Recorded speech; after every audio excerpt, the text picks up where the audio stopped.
Merry Christmas, everyone. I am Daniel Shine, and I'm joined by the Predator, Todd Loya. Good evening. Pugs Red. Namaste. Bah humbug. And Mike Kruger. Ho, ho, ho, bitch.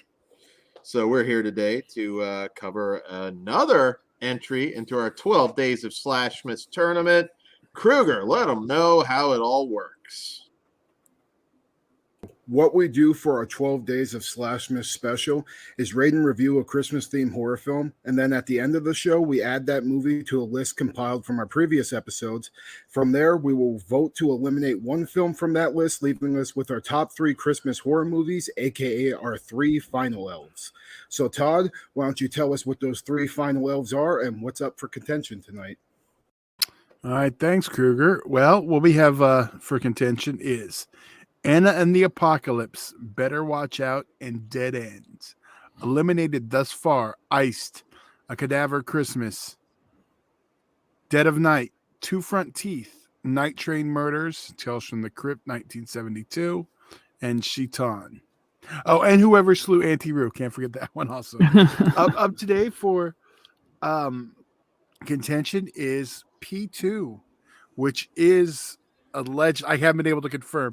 Streaming on Stars. Their app's not working. And also, yeah, that's it. If it, I don't even think it's there. Or good old physical media. Yeah, you can purchase it digitally too. Yeah. No, you can't. Ooh. Really? Blame They took it off Uncle Voodoo? Blame Uncle Harvey if wait. It on still works for me. On You know what? Voodoo, I'm thinking of it. No, you're right. Yeah. You are. Oh, Jesus. I fucked that up.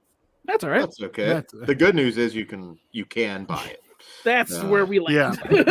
It's a happy Christmas after all. I'm getting confused with another Weinstein one that you can't buy because of Uncle Harvey. Some of those have come back though. It's weird. There was one in particular I was looking up the other day and I can't remember what it was. Yeah. There were some strange things. Not like I think From Dusk Till Dawn 3 for a little while you couldn't buy. But that was there. That's a Lionsgate thing. That's different. Yeah, no, I'm just saying in general, like there's been different like legal or whatever where it's like something goes away and licensing changes. Yeah. All right, guys. So our entering the tournament tonight is a 2007 film from director Franck Khalfoun, and if you don't know that name, he directed the Maniac remake, and also one of the writers, Alexandre Aja, and that is P2. So P2 follows a businesswoman who is pursued by a psychopath after being locked in a parking garage on Christmas Eve. All right, so P2, this was one of those films that was meant for a big theatrical release, didn't get it. I didn't see it in the theater though.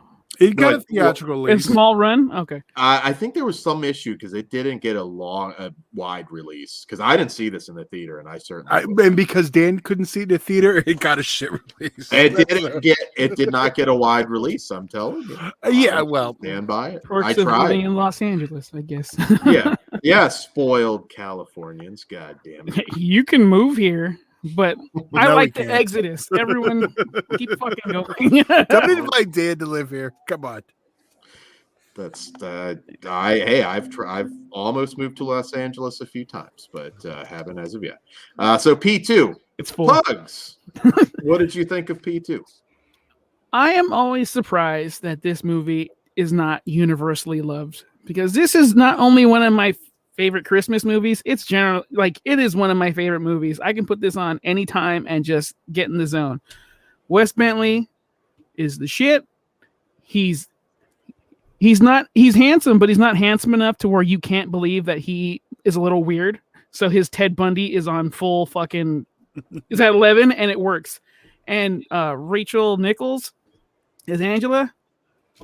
I don't want anything bad to happen to her because look at her fucking cleavage. Leave her alone, man. And I understand why he goes after her because, again, look at her fucking cleavage. It's great. I want you to survive because titties. I think Wes Bentley's a little off kilter after having to work with Kevin Spacey. See, he channeled that in there.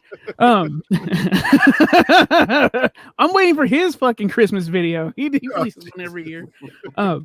But yeah, we got a cool Rottweiler, Rocky. Love him. I just love the whole situation. The Christmas dinner, the family, the phone call. Like this movie just for me just hits all the right fucking spots. And I went in there, and of course, I love Alex Aja. No secret here, and I love fucking Frank, whatever his French last name is.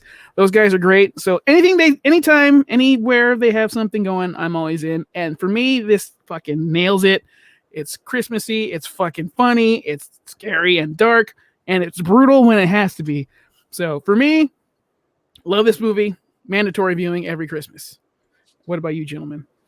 Yeah, I'm with you. I've loved this movie since I first saw it. Like, I think I saw it maybe about 11 years ago. It was like on back when like Cox Cable had like their little streaming thing. This is like before streaming was even the thing, and they had that like Channel 1 thing. It was one of the horror movies on there.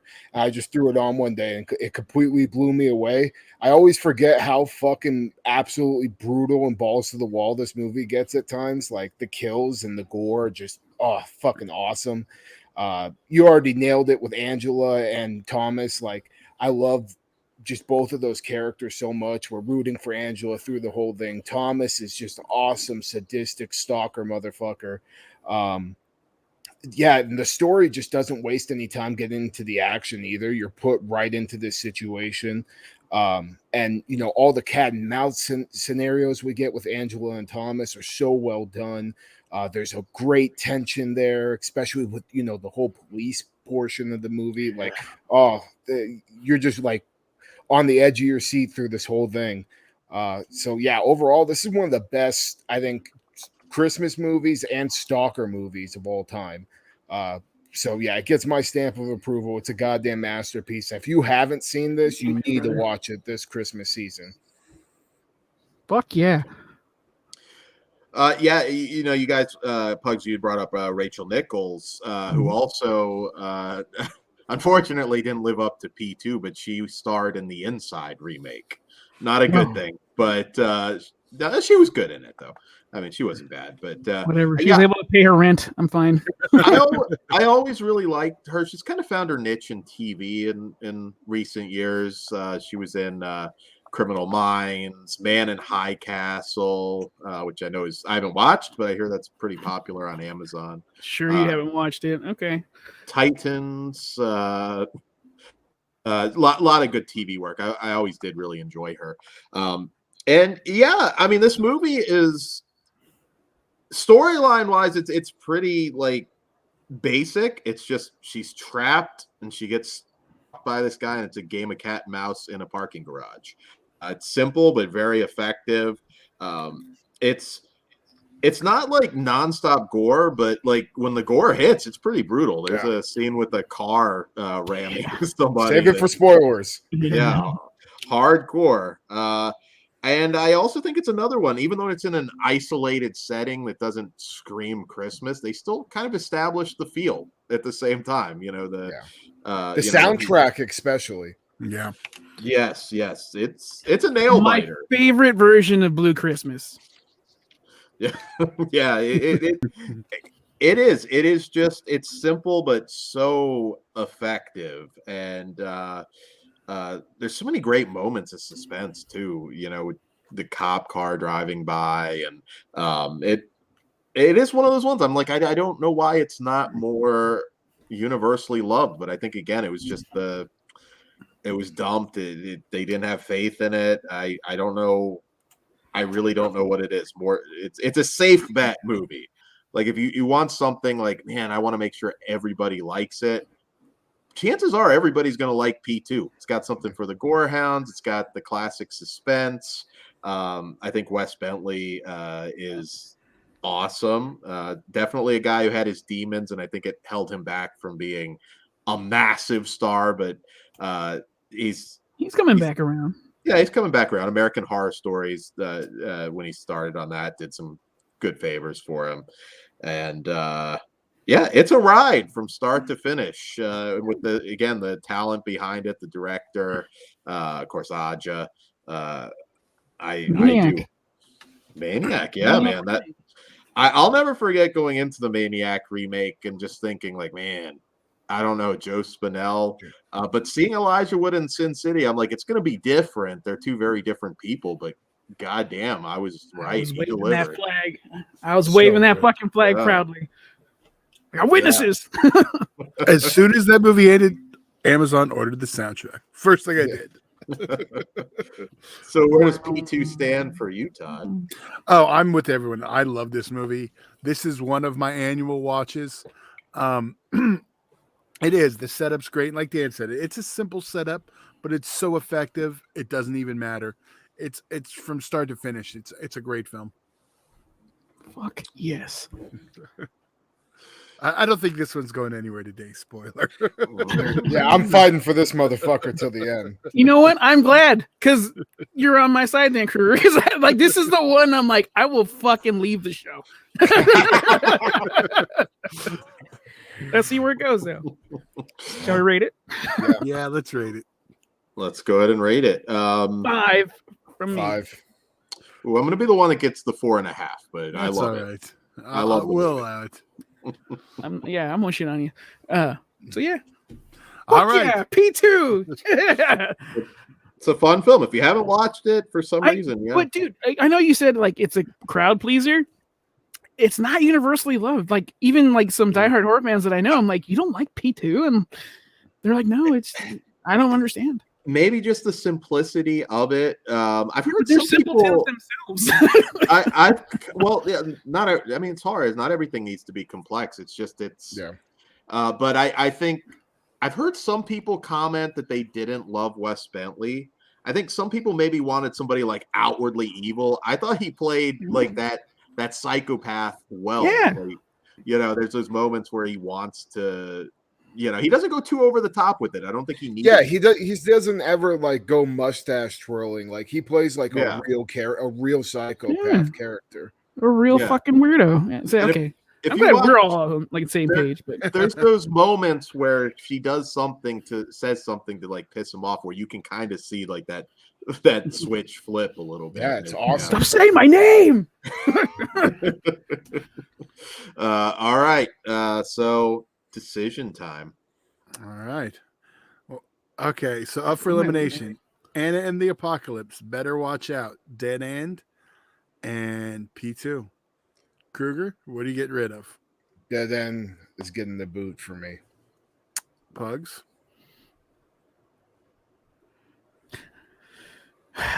Come back to Pugs. Dan, do you have one ready to go? I'll eliminate Anna and the Apocalypse. All right. Dan? Oh, so that was good. Hard at this point. Sorry, I'm still working it out in my head.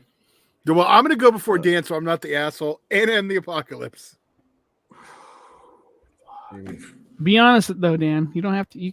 If you want to choose something else, No. Yeah, you could just say a different movie. If my answer were irrelevant, I would. But well, it can be because if you go with Dead End, then it's yeah. which one is more Christmassy. Yeah, and I think that's. Yeah, I'm gonna. Fuck. I thought this was gonna be me. Honestly, this is why I hate being last because there's different ways to. Wait, did you say your pick was going to be irrelevant? No, I said if my pick were irrelevant. If it was, he wouldn't do it. Okay. Well, no, that's what I was saying. I was like, if it's no. I mean, my pick's my pick, but I'm man. Well, you don't want to say it, so They all make it feel like Christmas in different ways. But see, that's the thing. I've got like 3 that I could pick for different reasons. Well, which one aren't you picking? Let's start there. I'm gonna go ahead and just send it to the tie. Okay, so then what are you eliminating? Dead End? Yeah, sending it to a tie. Yeah. Okay, sorry. so then we have to have the discussion between Anna and the Apocalypse because that's got 2 from you guys. And 2 for Dead End. Which one is more Christmassy? And in Apocalypse. Yeah, and in the Apocalypse for me too. Yeah, I like I said, Dead End certainly feels like Christmas in a different way, but I'm good with that. Okay. So Dead End gets the boot, and then the Apocalypse still stays from That's the first shocking. fucking Right on. episode. Well, no, Dan, I'm going to ask you. I that love question. I love Anna and the Apocalypse. great. I'm asking you the question though. Which was the one that was safe in your brain? Like what you weren't going to say? You said I there don't know. was I was almost thinking of picking P2, but I kind of like like I said, in different ways. But you know what? You could have just picked P2 and we'd have the exact same outcome we do right now. Yeah, it wouldn't have mattered. I just Yeah. I don't know. Although I would give you didn't want to daggers. piss off Pugs. All right. On that note, let's get to some spoilers.